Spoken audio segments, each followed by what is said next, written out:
Siapa sebenarnya yang gagal dan siapa yang berselindung di sebalik kenyataan politik? Bila cabaran debat terbuka dilontarkan, adakah ia petanda politik Sabah bakal jadi lebih panas? Salam sejahtera, kembali lagi di channel Arena Rakyat, tempat isu jadi bualan.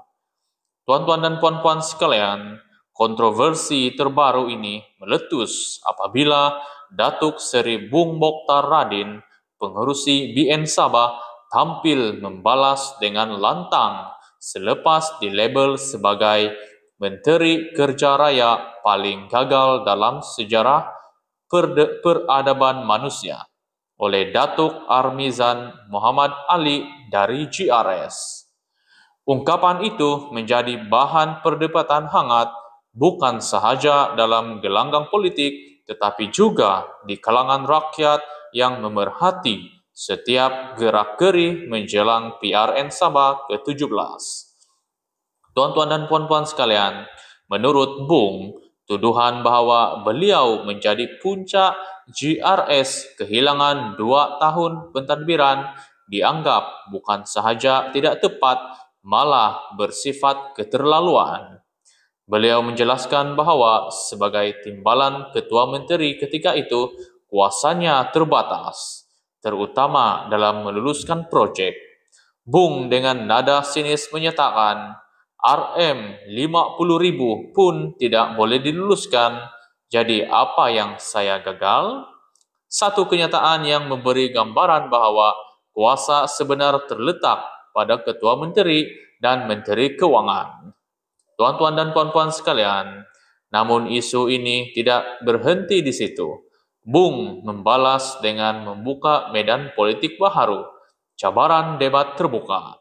Beliau menegaskan bahawa jika Armizan mahu berpolitik, lakukan dengan bijak dan berani. Malah Bung menyatakan kesediaannya untuk berdebat di Parlimen, di DUN, di kaki lima atau di rumah Armizan sekalipun. Ini memberi isyarat bahawa pertelingkahan dua tokoh ini mampu menggoncang dinamika politik GRS BN menjelang pilihan raya. Tuan-tuan dan puan-puan sekalian, di sebalik ketegangan ini, persoalannya, apakah pertikaman lidah ini sekadar perang retorik menjelang pilihan raya? Atau ini sebenarnya gambaran ketegangan hubungan antara blok politik yang masih mencari tapak kuku di Sabah? Neutral daripada mana-mana pihak, isu ini memperlihatkan bagaimana persepsi terhadap kepimpinan dan prestasi pentadbiran dijadikan modal politik, sama ada untuk mengekalkan pengaruh atau mencabar kedudukan.